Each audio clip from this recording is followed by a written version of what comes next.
dipersembahkan oleh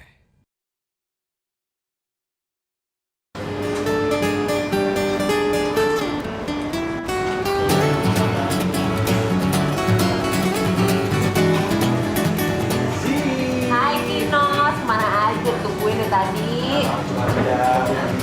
Karena kita mau ngobrol banyak nih Nos hari ini, mending kita ngopi dulu. Pesan dulu yuk. Boleh banget. Mas, mau pesen ya? Boleh. Pesan apa Nas? Black tea deh, yang panas. Black tea 1 sama hot cappuccino 1.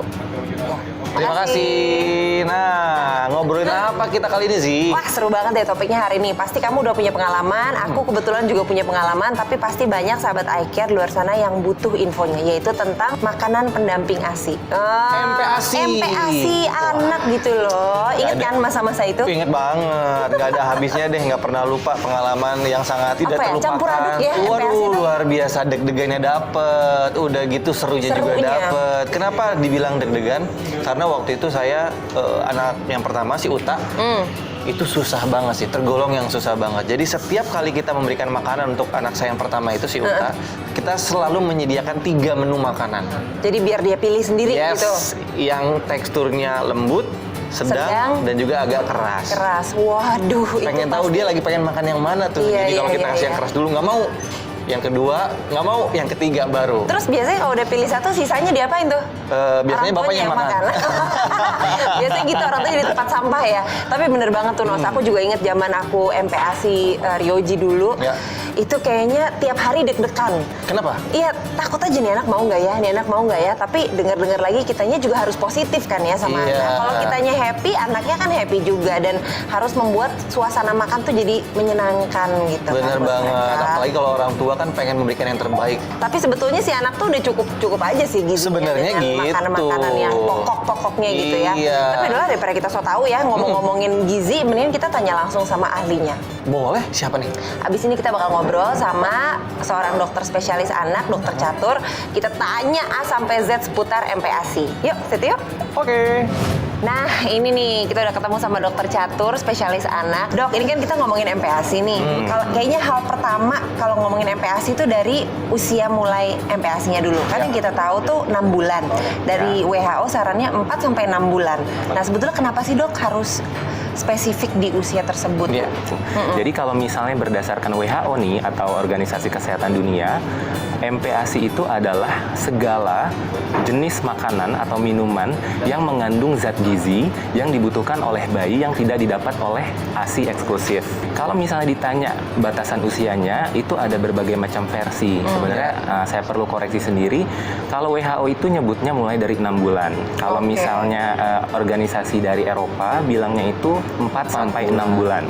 Kalau AP atau Amerika kurang lebih sama, sekitar 6 bulan gitu. Oh, terus Dok, kalau emang segitu pentingnya yang namanya pemberian MPASI terhadap anak ini, itu sebenarnya seberapa besar dan apa aja sih pengaruhnya MPASI terhadap si anak ini dalam mendukung pertumbuhannya?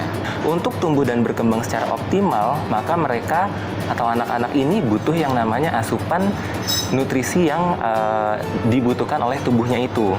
Nah, dari penelitian dibilang usia 3-4 bulan, ASI itu sudah tidak bisa mengcover kebutuhan energi dari bayi gitu. Jadi ASI belum mencukupi. Jadi harus butuh yang namanya tambahan energi dari mana? Dari MPASI itu. Gitu. Oke, tapi kalau ngelihat anaknya sendiri itu suka ada ciri-cirinya juga nggak sih Dok? Misalnya dalam menentukan ya 4-6 bulan ini, misalnya ada anak yang lebih siap makan di umur 5 bulan.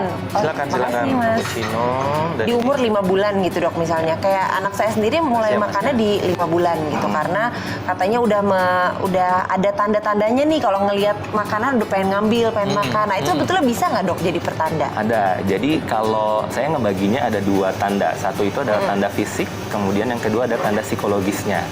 Kalau tanda fisik kita lihat dari kesiapan fisik atau maturitas kematangan dari organ-organ tubuh di dalam tubuh bayi. Yang pertama adalah saluran cerna.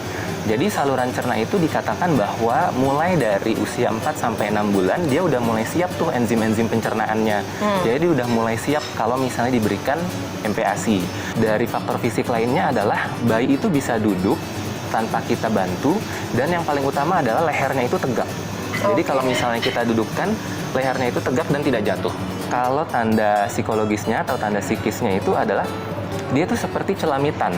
Mas Kino sama Mbak Zizi lagi makan, ya lagi makan, terus tiba-tiba anak tersebut tuh ngelihat jadi kayak celamitan gitu. Pengen. Jadi Ada, pengen.